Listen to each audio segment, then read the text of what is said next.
Hello दोस्तों, नमस्कार, सत श्री अकाल, सलाम। आप सभी को मेरे सृजन शिक्षण संस्थान के यूट्यूब चैनल में स्वागत है। आज मैं 10 क्लास का जितना भी टॉपिक है उससे रिलेटेड कुछ हम बताऊंगा और जो भी टॉपिक है उस टॉपिक में जो भी सूत्र है उसके बारे में हम एकदम शॉर्ट में जिक्र करेंगे। तो मेरे साथ बने रहिए, कहीं पर भी वीडियो को स्किप कीजिएगा तो समझ में नहीं आएगा। ये बहुत ही मोस्ट इम्पॉर्टेंट वीडियो है फॉर द 2023 का जो बोर्ड एग्जाम होगा। ठीक है, तो हमारा जो है पहला टॉपिक है वास्तविक संख्याएं। क्या टॉपिक है? वास्तविक संख्याएं। ठीक है, यूक्ल विभाजन प्रमेयिका। ठीक है, तो यूक्ल विभाजन प्रमेयिका किसे कहते हैं? ठीक है, क्या होता है? केवल हम इसका संकेत में बताएंगे कि यहाँ पे A equal to B Q plus R होता है, जो कि जहाँ ए क्या है, ए हमारा जो है भाज है। ठीक है, हमारा बी क्या है, भाजक है। क्यू क्या है, क्यू जो है भागफल है। हमारा आर क्या है, शेषफल है। क्लियर? ये हमारा यूक्ल विभाजन है। उसी प्रकार एक और है, एक और पर हमें पढ़ना है कि दो संख्याओं का गुणनफल होता है। किसके बराबर होता है? शायद आप लोग जानते होंगे, महत्तम समावर्तक गुने लघुत्तम समावर्तक। इसको शॉर्ट में बोला जाएगा तो एचसीएफ गुने एलसीएम के बराबर होगा दो संख्याओं का गुणनफल। ठीक है, तो उससे भी संबंधित सूत्र होते हैं। ये हमारा प्रमेय है। इस प्रमेय के अंतर्गत क्या कहा जाता है? दो संख्याओं का गुणनफल। ठीक है, शॉर्ट में लिखते हैं हम लोग HCF गुने LCM। ठीक है, तो इस सूत्र से हम क्या जानते हैं? हम इस सूत्र से ये समझते हैं, यदि दो संख्या है, दो संख्याओं का गुणनफल इक्वल टू होगा HCF गुने LCM। यदि दो संख्याओं में से एक संख्या दिया है और HCF और LCM दिया रहेगा तो हमारा जो है दूसरी संख्या निकल जाएगी। आ रही है समझ में? आप वीडियो को स्किप ना कीजिएगा, स्किप कीजिएगा तो समझ में नहीं आएगा। समझ में आ रहा है ना? ये चीज़ है। तो चलिए इससे हम फार्मूला बनाते हैं, सूत्र बनाते हैं।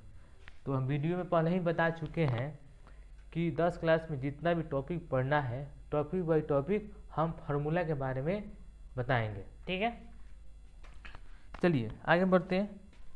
मैथ जो है मस्ती में पढ़िए, मस्ती लेकर। जितना ही मस्ती लीजिएगा उतना ही जो है समझ में आएगा। ठीक है, चलिए तो मान के चलिए अगर पहली संख्या निकालनी हो, ठीक है, ठीक है, और दूसरी संख्या और HCF दिया हो तो कैसे निकालेंगे? HCF गुने LCM। ठीक है, अब बाटा होगा हमारा संख्या। क्लियर? उसी प्रकार अगर मान के चलो दूसरी संख्या निकालनी है, ठीक है, और जो है क्या दिया है? HCF गुने LCM। अब बटा यहाँ पे क्या होगा? पहली संख्या। ठीक है, ये चीज़ है। आई होप, मुझे उम्मीद है कि आप सबको यहाँ तक समझ में आ गई होगी। ठीक है, उसी प्रकार यहाँ जो है, यहाँ से एक और फार्मूला बनेगा। जैसे मान के चलो अगर HCF निकालनी है तो क्या लिख सकते हैं यहाँ पे? पहली संख्या गुने दूसरी संख्या। ठीक है, अब बाटा क्या लिखेंगे? LCM। ये चीज़ है। ठीक है, इसी प्रकार अगर मान के चलो हमें लिखना है, क्या लिखना है? अगर LCM, अगर जो है पहली दो संख्या दिया गया, मतलब दो संख्याओं का गुणनफल दिया रहे या पहली संख्या दूसरी संख्या दिया रहे और HCF दिया रहे, तब LCM निकालना हो। ठीक है, LCM इसको क्या होगा? पहली संख्या गुने दूसरी, पहली संख्या गुने दूसरी संख्या। ठीक है, और बाटा यहाँ बाटा हो जाएगा HCF, क्या हो गया यहाँ पे HCF, ये चीज़ है। आई होप, मुझे उम्मीद है कि ये सभी समझ में आ गया होगा। मेरे साथ वीडियो में बने रहिए, आगे और भी इससे भी बेहतरीन बेहतरीन चीज़ें आप लोगों को बताऊंगा। और एक ही वीडियो में जितना भी 10 क्लास का जो टॉपिक पढ़ना है सबका सूत्र हम जो है एक ही वीडियो में ले लेंगे, ठीक है। ये चीज़ है, तो यहाँ तक आप लोगों को समझ में आ गया होगा। एक और चीज़ है, अगर यदि कोई संख्या दिया जाए, मान के चलिए, माना कि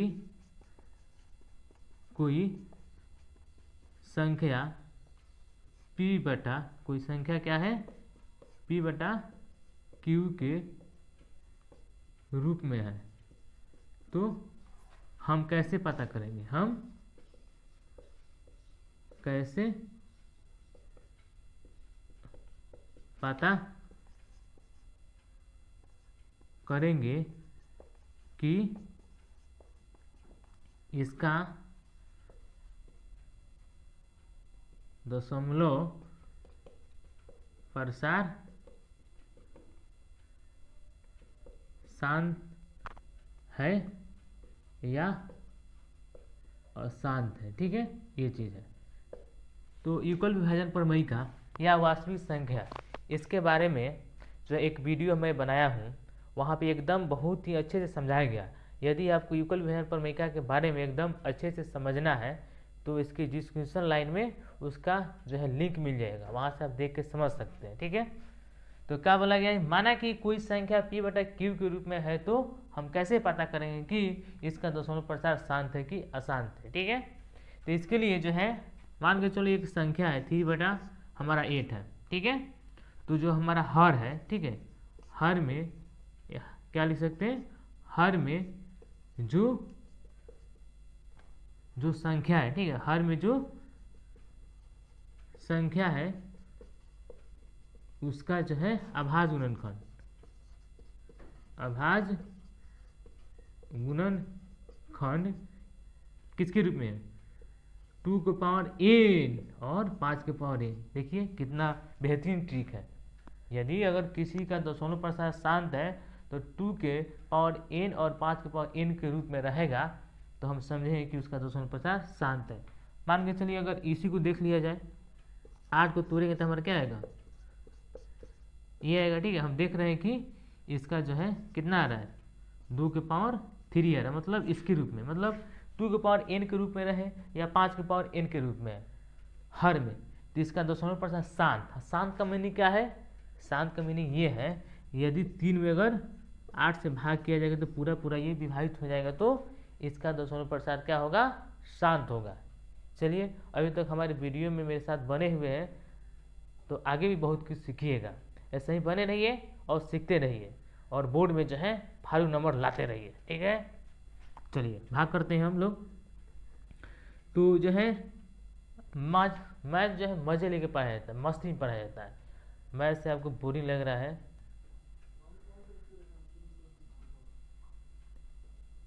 ठीक है, तो हम क्या करेंगे, जो है 30 में भाग करेंगे, भाग नहीं, यहाँ पॉइंट बैठाएंगे, 0 बैठाएंगे और यहाँ पे पॉइंट, तो कितना होगा 8 3 का 24, ठीक है, और 6 पर 0, 8 6 8 7 56, ठीक है, 8 7 क्या होगा यहाँ पे 56, और शेषफल कितना बचा 6, नहीं 8 7 56, 4 पर 0, 8 पर 40 कट गया, ठीक है, कट गया ये 8 पर 40, ये हो गया। मतलब अगर 3 में 8 से हम भाग करें पूरा पूरा विभाजित हो जाए तो हम समझेंगे कि इसका दशमलव प्रसार शांत है, ठीक है, ये चीज़ है। तो मेरे ख्याल से वास्तविक संख्या के जितना भी बेसिक कंसेप्ट है या उसका सूत्र है हम यहाँ पे बता चुके हैं, ठीक है। एक और चीज़, यदि कोई भी जो है P बटा Q के रूप में संख्या है, फिर से एक लोग समझ दीजिए, यदि कोई भी संख्या किसके, यदि P बटा Q के रूप में है, ठीक है, और उसका हर, जैसे कि जो हमारा हर है, ठीक है, हर जो अगर 3 रहे, 2 रहे, 5 रहे, तो कोई भी जो है 2 और 5 का अलावा कोई भी अगर दूसरी तीसरी संख्या रहेगा, 3 रहे या 7 रहे, ठीक है, या हमारा 11 रहे चाहे 13 रहे, तो इसका दशमलव प्रसार क्या होगा, अशांत होगा। मीन्स मान के चलिए अगर 6 बटा मान के चलिए हमारा 8 है, 8 में अगर हम 30 से भाग करेंगे तो हम देख रहे हैं कि इसका भाज्य गुणनखंड किसके रूप में आएगा, 3 गुने 2 गुने 5 के रूप में आएगा। तो 8 में अगर हम 3 से भाग करेंगे तो ये पूरा पूरा विभाजित नहीं होगा। तो कहने का मतलब ये है कि हर में अगर 2 और 5 के अलावा कोई भी अभाज्य संख्या रहेगा तो उसका दशमलव प्रसार क्या होगा, अशांत होगा। ठीक है, ये चीज़ है। चलिए दोस्तों, अभी तक हमारे वीडियो में हमारे साथ बने हुए हैं, इसके लिए बहुत ही तहे दिल से धन्यवाद। आप जितने भी मतलब स्टूडेंट हैं या बच्चे हैं मेरे साथ बने हुए अभी तक, तो वाकई में वो कुछ सीखना चाहते हैं। ठीक है, चलिए तो हमारा क्या है अगला टॉपिक, द्विघात बहुपद। हमारा दूसरा टॉपिक है द्विघात बहुपद। ठीक है, तो द्वि यहाँ पे जो द्वि मैंने क्या होगा, दो, दो घात मैंने घात समझ में करता है लोग। ठीक है, घात मतलब हम एक लाइन हम बताते हैं कि जिस समीकरण का जो है घात 2 हो, ठीक है, क्या हो, जिस जो है समीकरण में का घात 2 हो उसे हम द्विघात बहुपद कहते हैं। ठीक है, जैसे मान के चलो हमारा द्विघात बहुपद का जो है ये होगा x², ठीक है, और प्लस bx प्लस c ये होगा। ये हमारा क्या है, ये हमारा जो है द्विघात बहुपद है। क्या ये द्विघात बहुपद है। ठीक है, तो द्विघात बहुपद में अगर शून्यांक है, क्या है, अगर शून्यांक दिया रहेगा, क्या दिया रहेगा, यदि शून्यांक दिया रहेगा, ठीक है, तो हम लोग पहला शून्यांक जो हमारा 1 है, ठीक है, और दूसरा शून्यांक जो है 2 है, तो द्विघात बहुपद हम लोग कैसे निकालेंगे। ठीक है, तो कैसे निकालेंगे द्विघात बहुपद, हमारा जो है द्विघात बहुपद क्या होगा, द्विघात बहुपद होगा x माइनस पहला शून्यांक, ठीक है, इंटू एक्स माइनस दूसरा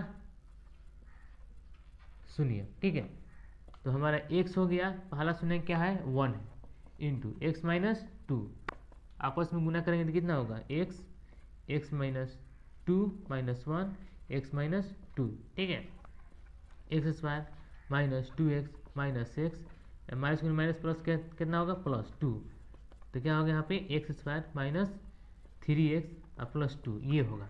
ठीक है, तो कहने का सेंस ये है कि अगर पहला शून्यांक और दूसरा शून्यांक दिया रहे तब बोले कि द्विघात बहुपद ज्ञात करने के लिए तो ऐसे हम लोग निकालेंगे। या ये भी हो सकता है कि शून्यांकों का योगफल दिया रहे, ठीक है, क्या दिया रहे,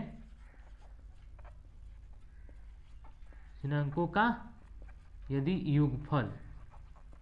योगफल है, मान के चलो 4 है, ठीक है, ये माना गया सब समझाने के लिए। ठीक है, और जो है शून्यांकों का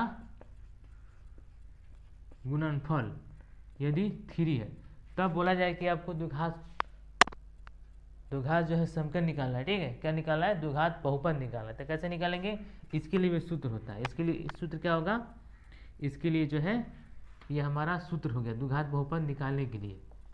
ठीक है, पहला सूत्र, इसके लिए हमारा सूत्र होगा क्या होगा, हमारा जो होगा x², ठीक है, माइनस x यहाँ पे शून्यांकों का योगफल और प्लस शून्यांकों का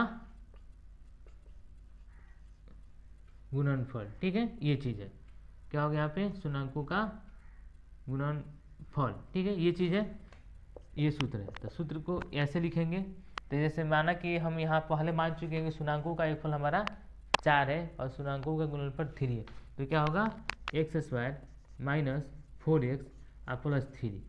ये भी सूत्र आप लोग क्लियर हो गया होगा। ठीक है, ये चीज़ है। अब जो मान के चलो यदि द्विघात बहुपद दिया है, क्या दिया है, ये हमारा तीसरा कंसेप्ट है या तीसरा थ्योरी है या तीसरा हमारा सूत्र है। यदि अगर हमारा द्विघात बहुपद दिया है, ठीक है, द्विघात समीकरण नहीं, द्विघात बहुपद, द्विघात समीकरण और द्विघात बहुपद में अंतर है। द्विघात समीकरण में क्या अंतर है, द्विघात बहुपद द्विघात समीकरण में मान के चलो हमारा एक्स स्क्वायर, ठीक है, अब plus B x plus c है, ये हमारा द्विघात बहुपद है। यदि x square plus B x इस प्लस सी इसको 0 लिख देंगे तो ये हमारा द्विघात समकन हो जाएगा। क्लियर। चलिए आगे हम बढ़ते हैं। बहुत ही आसान तरीका है ये समझने के लिए, ठीक है। अगला है, तो अगर मान के चलो एक्स स्क्वायर, ठीक है, अब प्लस बी एक्स प्लस सी, ये हमारा द्विघात बहुपद है दिया रहेगा। तो अगर शुन्याङ्कों का योगफल निकालना है और शुन्याङ्कों का गुणनफल निकालना है तो क्या होगा, इसका जो है मान ए है, क्या होगा, शुन्याङ्कों का योगफल, ठीक है। शुन्याङ्कों का योगफल क्या होगा, माइनस एक्स का गुना, क्या होगा, एक्स का गुणांक, ठीक है, और यहाँ पे होगा एक्स स्क्वायर का गुणांक, ठीक है। तो यहाँ पे जो एक्स का माइनस जो है फार्मूला है, तो एक्स का गुणांक क्या है, यहाँ पे बी हो गया, माइनस फार्मूला में एक्स स्क्वायर गुणांक क्या है, ए है, ये होगा। क्लियर।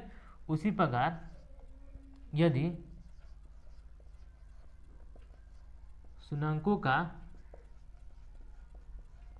गुणनफल निकालना है, ठीक है, तो क्या हो गया यहाँ पे, उसके लिए सूत्र होता है, उसके लिए सूत्र क्या होता है, अचर पद अब बटा एक्स स्क्वायर का गुणांक, ठीक है।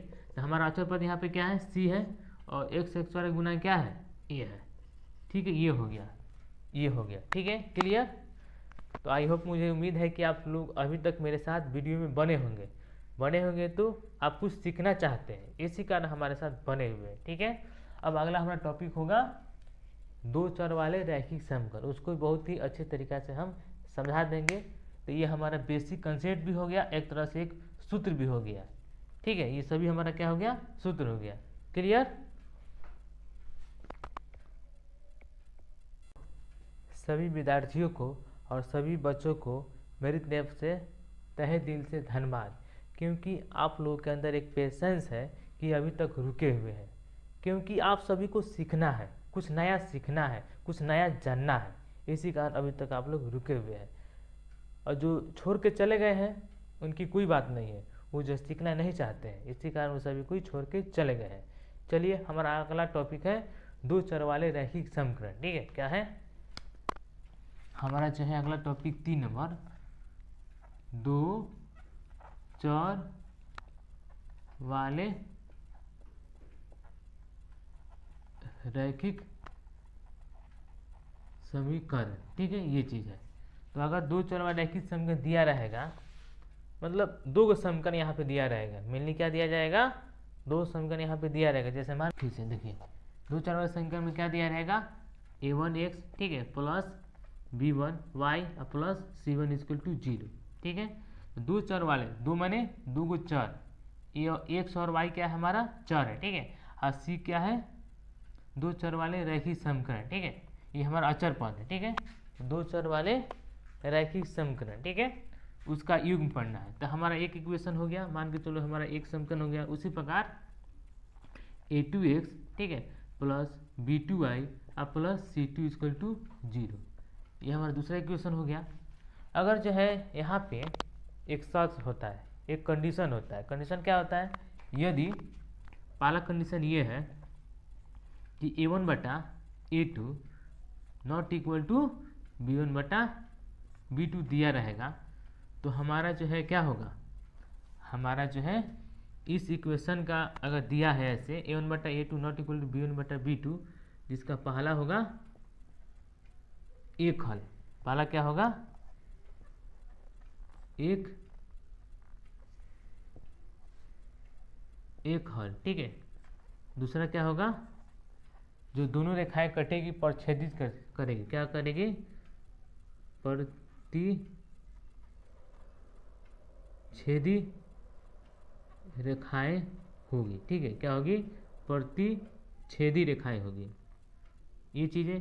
और तीसरा जो है ये जो है संगत होगा, तीसरा क्या होगा, संगत होगा, ठीक है। क्लियर, ये चीज़ है।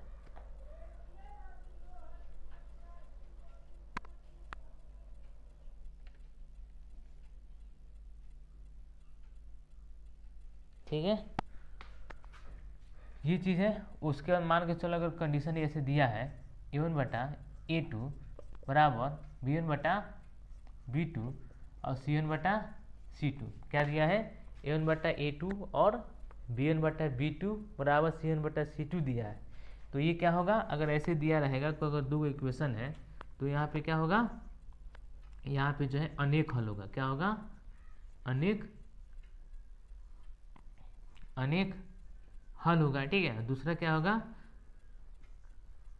संपाती रेखाएं होगी।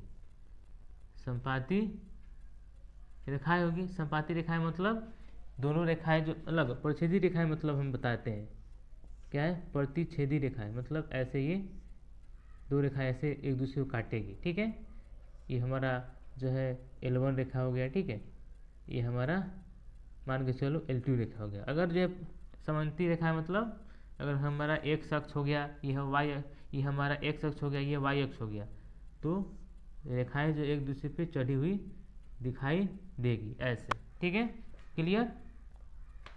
उसी प्रकार यदि अगर क्या दिया रहे A1 बटा A2 और B1 बटा B2 not equal to C1 बटा C2, ऐसा रहेगा तो क्या होगा, इसका पहला होगा ये जो है संगत होगा। ये क्या है, ये संगत भी होगा। ठीक है, अब देखो अगर ऐसे दिया रहे तो क्या होगा, ये कोई हल नहीं है, कोई हल नहीं। ठीक है, दूसरा क्या होगा, जो है समांतर रेखा होगी, समांतर रेखाएं होगी। तीसरा जो है असंगत होगा। क्या होगा, असंगत होगा। ठीक है, क्लियर। ये जो है हमारा 2-4 वाले समीकरण का मेन टॉपिक है और एक तरह से एक सूत्र भी हो गया। क्लियर। आई होप, मुझे उम्मीद है कि आप लोग समझ में आ गया होगा और अभी तक हमारे वीडियो में बने हुए हैं। कोई में आपके साथ जो है पेशेंस है रुकने के लिए, क्योंकि आप कुछ सीखना चाहते हैं, इसी कारण अभी तक आप रुके हुए। आप चाहते हैं कि हम बेसिक कंसेप्ट को समझें और सूत्र को याद करें और बिहार बोर्ड में एकदम फाड़ू नंबर लाए। ठीक है,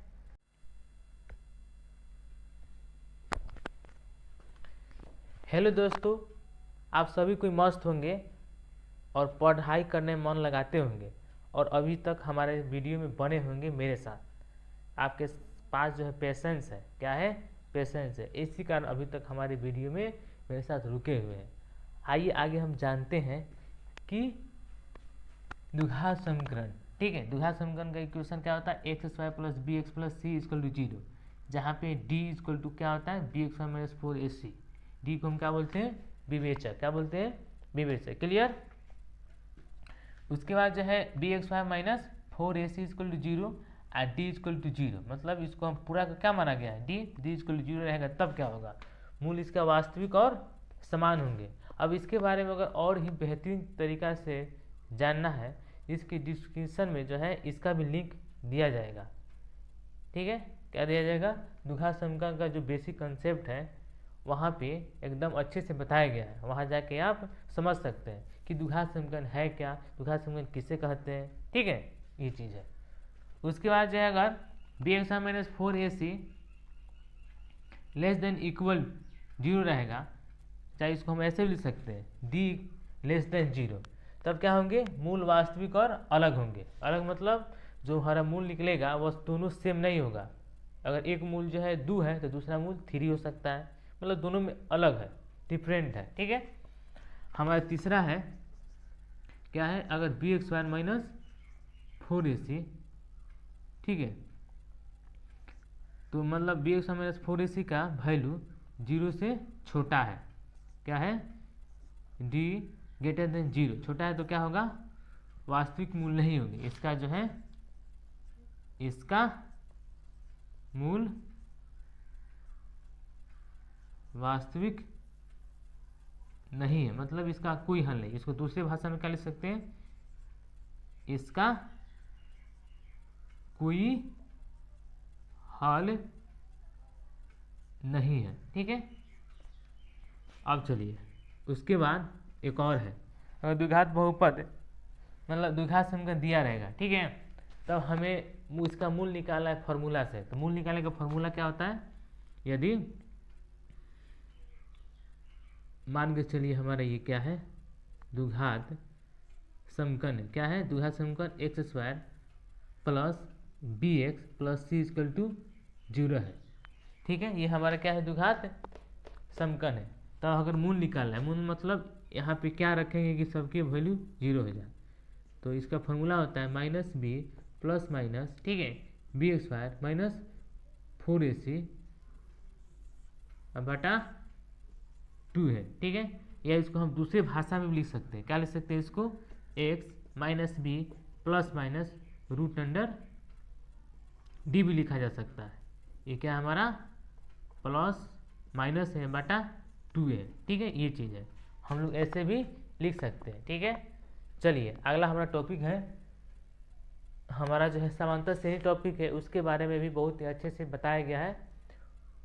मतलब समांतर श्रेणी के बेसिक कंसेप्ट, इसका भी लिंक इस वीडियो के डिस्क्रिप्शन में मिल जाएगा। मतलब जितना भी हम टॉपिक बता रहे हैं उसका अलग से एकदम प्रॉपर वीडियो बनाया गया है, और सबका लिंक इस वीडियो के डिस्क्रिप्शन में मिल जाएगा। हम यहाँ पे शॉर्ट में बताएं, बहुत तेजी में बताएं।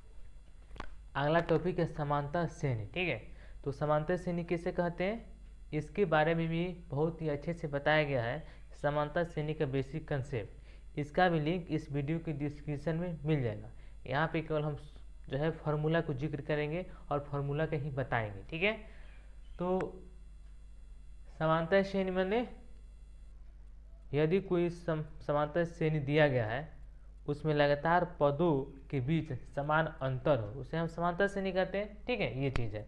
चलिए हम लोग फार्मूला की ओर बढ़ते हैं। ठीक है, यदि मान के चलिए अगर हमारा समांतर श्रेणी दिया गया है, क्या दिया गया है, A1, ठीक है, और A2 और B3, ठीक है, और A4 डॉट डॉट, ये हमारा समांतर श्रेणी है। तो इसका जो है एनवा पद, क्या है, एनवा पद निकालना हो तो कैसे होगा। तो पहला फार्मूला क्या है, हमारा पहला सूत्र है एन का फार्मूला मतलब a plus N minus 1 into d. उसी प्रकार हमें एस एन निकालना है, एस एन मैंने समांतर श्रेणी के सभी पदों का एक फल निकालना है। तो एस एन का फार्मूला क्या होता है, एस एन का फार्मूला होता है, ठीक है, एन बटा 2 और 2a प्लस, ये हमारा a है, इसको समझिएगा, 2a plus N minus 1 into D.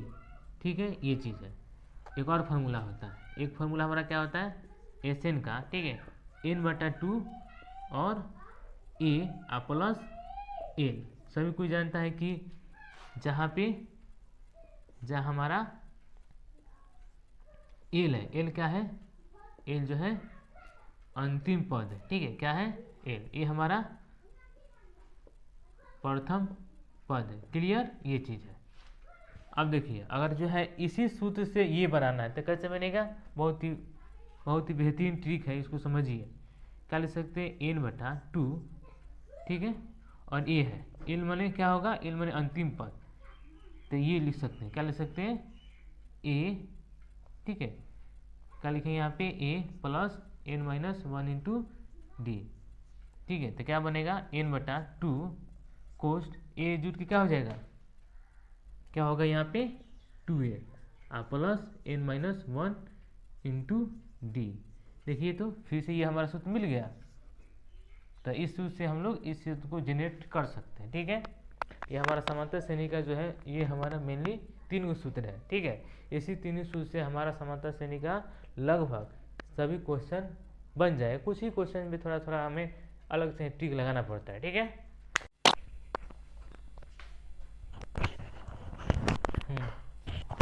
तो हमारा जो है तीसरा टॉपिक है त्रिभुज। क्या है, त्रिभुज। तो हमारा जो है ये जो है हमारा अगला टॉपिक है त्रिभुज। तो हम जानते हैं कि त्रिभुज किसे कहते हैं, जो 3 रेखाखंडों से घिरा हो उसे हम लोग त्रिभुज कहते हैं। ठीक है, तो भुजा के आधार पे जो है त्रिभुज को कितने वर्गों में बांटा गया है, 3 वर्गों में, समबाहु त्रिभुज और समद्विबाहु त्रिभुज और विषम बाहु त्रिभुज। तो पहला जो है हमारा समबाहु त्रिभुज है, पहला जो है हमारा समबाहु त्रिभुज है। ठीक है, तो समबाहु त्रिभुज किससे कहते हैं, जिसकी सही भुजा बराबर हो उसे हम समबाहु, सम माने बराबर, बाहु माने भुजा, मतलब सही भुजा बराबर उसे हम समबाहु त्रिभुज कहते हैं। उसके बाद जो दूसरा है समद्विबाहु त्रिभुज, जिसकी दो, सम माने बराबर और द्वि माने दो, मतलब जिसकी दो भुजा जो है बराबर उसे हम समद्विबाहु त्रिभुज कहते हैं। ठीक है। उसके बाद तीसरा है विषम बाहु त्रिभुज, जिसकी कोई भुजा आपस में बराबर ना हो उसे हम लोग विषम बाहु त्रिभुज कहते हैं। क्लियर? ठीक है, जग जाइए, आग जलाइए पढ़ने के लिए। ठीक है, तो अभी जो है आप पढ़ पाएंगे। जोश है ना, जोश बनाए रखिए, सोइएगा नहीं, बोरिंग लग रहा है क्लास, जग जाइए, आंख में जब पानी झोंकिए और जग जाइए, फिर से कंटिन्यू वीडियो को देखिए और समझिए, आगे और भी इससे बेहतरीन बेहतरीन चीज़ें बताई जाएगी। ठीक है, चलिए, तो हमारा जो है 6 नंबर टॉपिक है त्रिभुज। क्या बोले हम, त्रिभुज के बारे में हम बता दिए। ठीक है, उसके बाद कोण के आधार पर भी त्रिभुज को 3 वर्गों में बांटा गया है। ठीक है, पहला है समकोण त्रिभुज, मतलब जिस त्रिभुज का एक कोण 90 डिग्री का हो उसे हम लोग समकोण त्रिभुज कहते हैं। उसके बाद निम्न कोण त्रिभुज है, मतलब जिस त्रिभुज का कोई भी कोण 90 डिग्री से ज़्यादा ना हो उसे हम लोग निम्न कोण त्रिभुज कहते हैं। ठीक है, उसी प्रकार जो है अधिकोण त्रिभुज भी है। अधिकोण त्रिभुज किसे कहेंगे, जिस त्रिभुज का कोई एक कोण 90 डिग्री से ज़्यादा हो उसे अधिकोण त्रिभुज कहते हैं। तो त्रिभुज के बारे में भी हम एकदम बहुत ही बेसिक से बताए हुए हैं, वहाँ से आप समझ सकते हैं, उसका लिंक भी इस वीडियो के डिस्क्रिप्शन में मिल जाएगा। ठीक है, ये चीज़ है। तो कुछ हम जानते हैं कि इसके बाद हम जो है 10 क्लास का जो हमारा टॉपिक है त्रिभुज, उसमें क्या पढ़ना है। ठीक है, तो त्रिभुज किसे कहते हैं पता है, ये जो 3 रेखाखंडों से घिरा उसे हम त्रिभुज कहते हैं। ठीक है, तो यहाँ बोला गया है कि समरूप और समांगसम में क्या अंतर है, उसके बारे में ही पढ़ना है। ठीक है, तो सभी समबाहु त्रिभुज समांगसम और समरूप होते हैं। समांगसम माने अगर ये त्रिभुज की भुजा 3-3 cm का है तो दूसरी त्रिभुज का भी भुजा 3-3 cm रहेगा तो समांगसम। समांगसम माने एकदम सेम, समांगसम माने क्या होता है, एकदम दोनों सेम। उसके बाद बताया गया है कि ये जैसे समरूप है, समरूप कैसे है, ये 3 cm 3 cm 3 cm, इस त्रिभुज की जो है सही भुजा 3 cm है, जबकि इस त्रिभुज की भुजा जो है 6 cm है, मतलब अनुपात होगा। अगर निकालेंगे तो एक कितना 3 दूनी 6, मतलब 1:2 आएगा, अनुपात में है, एकदम बराबर नहीं है, तो ये समरूप है, उसके जैसा है। समरूप माने उसके जैसा है। ठीक है, उसी प्रकार जो है सभी वृत्त समांगसम और समरूप होते हैं। क्या होते हैं, समांगसम और समरूप होते हैं। मान के चलो हमारा इस वृत्त की त्रिज्या r है, इस वृत्त की त्रिज्या x है, अगर r = x है तो ये समांगसम है। ठीक है, अगर इसी प्रकार अगर एक त्रिभुज की त्रिज्या, दूसरा है ये, एक त्रिभुज की त्रिज्या r 3 cm, ठीक है, और इसका जो है 5 cm, तो ये जो है अलग अलग है, तो ये समरूप होंगे, क्योंकि इसमें तो हम कोई भी हम डिफरेंट नहीं ढूंढ सकते, समान ही है, समरूप है, एक जैसा है, उस अनुपात में है। ठीक है, उसके बाद एक थेरस प्रमेय आता है जो व्याहत करता है, मतलब एक लाइन में समझो, जो हमारा त्रिभुज है इसकी एक भुजा है, इस भुजा के समांतर हम एक रेखा खींचेंगे ना तो ये दोनों को एक अनुपात में विभाजित करेंगे, बस ये समझो, बेसिक हमें ज़्यादा नहीं समझना है। ठीक है, तब हम जो है त्रिभुज में आपके 10 क्लास के सिलेबस में मतलब जो बेसिक है वो यहाँ तक पढ़ना है, आगे और ज़्यादा पढ़ना है तो उसके लिए अलग से वीडियो बनाने पड़ेगी। ठीक है, चलिए आज जो है मतलब फिर से हम निर्देशांक ज्यामिति का जो मेन सूत्र है उसके बारे में यहाँ पे जिक्र कर रहे हैं। ठीक है, तो निर्देशांक ज्यामिति का भी बेसिक कंसेप्ट के बारे में एक वीडियो बनाया गया है, उसका भी लिंक इस वीडियो के डिस्क्रिप्शन में मिल जाएगा।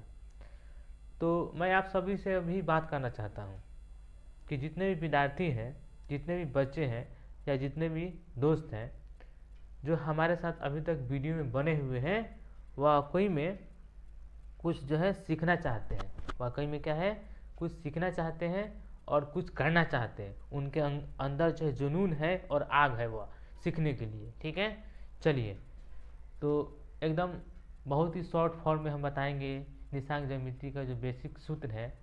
ठीक है, चलिए, हमारा सूत्र है निर्देशांक ज्यामिति का दूरी सूत्र, जानते हैं सभी कोई, रिकॉल करने के लिए, रिमाइंड कराने के लिए एग्जाम के टाइम आ गया है। ठीक है, अगर दो के बिंदु ए और बी है तब इसका दूरी सूत्र क्या होगा, x2 - x1 का whole square plus y2 - y1 का होल स्क्वायर। ये है, अगर मान के चलो दो को बिंदु दिया गया है उसका मध्य बिंदु निकालना है तो क्या होगा, x equal to x1 plus x2 बटा 2 कोमा y1 प्लस y2 बटा 2, ये हमारा मध्य बिंदु निकल जाएगा। ठीक है, उसी प्रकार जो विभाजन सूत्र है, मतलब आंतरिक विभाजन ही होता है। आंतरिक विभाजन का सूत्र क्या होगा, यहाँ पे जो है आंतरिक विभाजन का हमारा सूत्र होगा। ठीक है, x मतलब मान के चलो p है, क्या ये, तो p बिंदु का निर्देशांक क्या होगा, p बिंदु का निर्देशांक होगा हमारा मान के चलो x है। ठीक है, x क्या हो जाएगा x2, ये हमारा m है। अंतर विभाजन जो है एगो m है एगो n हो रहा है, तो x m, ठीक है, अब प्लस जो है x1 n, ठीक है, अब बाटा m प्लस n होगा। x का इंसान उसी प्रकार y क्या होगा, y का हो जाएगा जो है m y2 plus n y1 बटा m प्लस n, ये हमारा जो है विभाजन सूत्र हो जाएगा। ठीक है, तो यहाँ पे देखो क्या अंतर है, यहाँ पे x2 m plus x1 n लिखे बटा m प्लस 1, यहाँ पे क्या है m y2 plus n y1 बटा m प्लस n। कन्फ्यूज नहीं होना है, दोनों एक ही चीज़ है, हम ऐसे लिखो चाहे ऐसे लिखो। ठीक है, ये हमारा क्या था, अंतर विभाजन सूत्र। ठीक है, दो गो और फॉर्मूला है जो कि अभी हम बता रहे हैं, इसको मिटाने के बाद। ठीक है, ठीक है, तो बाह्य विभाजन है। ठीक है, क्या है यहाँ पे बाह्य विभाजन है, बाह्य विभाजन का सूत्र क्या हो जाएगा, यहाँ पे उल्टा बना लो। ठीक है, तो यहाँ पे जो अगर q है तो q का निशान कितना हो जाएगा, x का वैल्यू हो जाएगा, ये हमारा जो है क्या है पूरा m है, पूरा क्या है m है, ये हमारा जो है n है।